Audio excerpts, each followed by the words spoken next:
রাসূল যখন কিয়ামত সম্পর্কে দাওয়াত দিলেন সাহাবায়ে কিরামদেরকে, তখন সাহাবায়ে কিরাম এই কিয়ামতের ভয়ে নামাজ আদায় করে, রোজা করে, আল্লাহ পাককে বিশ্বাস করে, সব কিছু করে।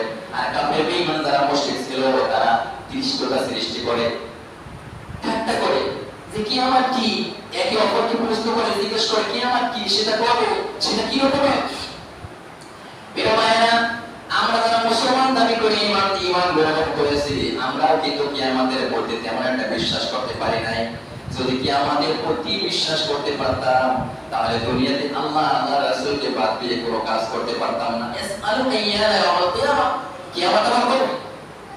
ফাইদা বারিকাল বাসর, আল্লাহ পাক বলেছেন শোনো, তাদেরকে শুনে দাও, তাদেরকে শুনে দাও, কিয়ামত যেদিন হবে সেদিন তোমাদের দৃষ্টি এই যে তোমরা দেখো, চোখে তাকিয়ে দেখো, এই যে এখান থেকে তাকিয়ে ওখানে দেখো, এই যে চোখ থেকে দৃষ্টি দান করছো, এই দৃষ্টি মানুষের নষ্ট হয়ে যাবে, লেস হয়ে যাবে, কোনো মানুষের কোনো দৃষ্টিতে কাজ করবে না, কোনো কিছু দেখতে পাওয়া না, কোনো কিছু কাজ হবে না।